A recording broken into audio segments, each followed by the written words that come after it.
Hii ndio Pasaka walioianza wana wa Israeli kuanzisha katika nchi ya Misri. Bwana apewe sifa. Bwana sifiwe. Bwana sifiwe. Maana unaposherehekea hivi, furahia kuna ukombozi unapita katika ukoo wako.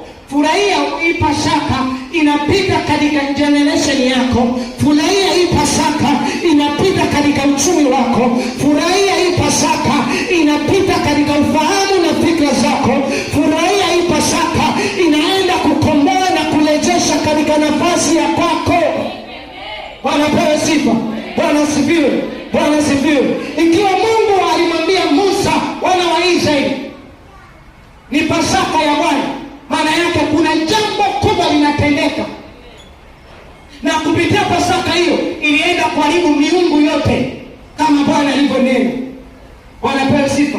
Bwana sifiwe. Na mtafiti mmoja wa Biblia anasema kwamba hata wale wana wa Israeli waliokuwa na viburi, maana yake ni asili yao, walikuwa wajapaka katika malango yao, malaika wa Bwana alikuwa anashuka na kuwaua. Maana yake kigezo sio kwamba ni taifa, kigezo kilikuwa ni damu iliyokuwa katika malango ya kwao.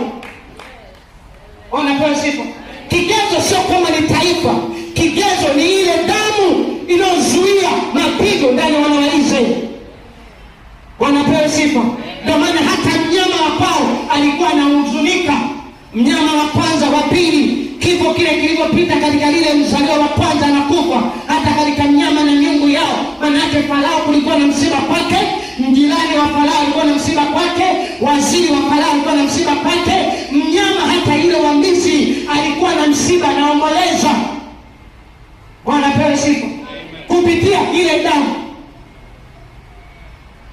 Damu pekee ndio inaweza kuondoa mapigo.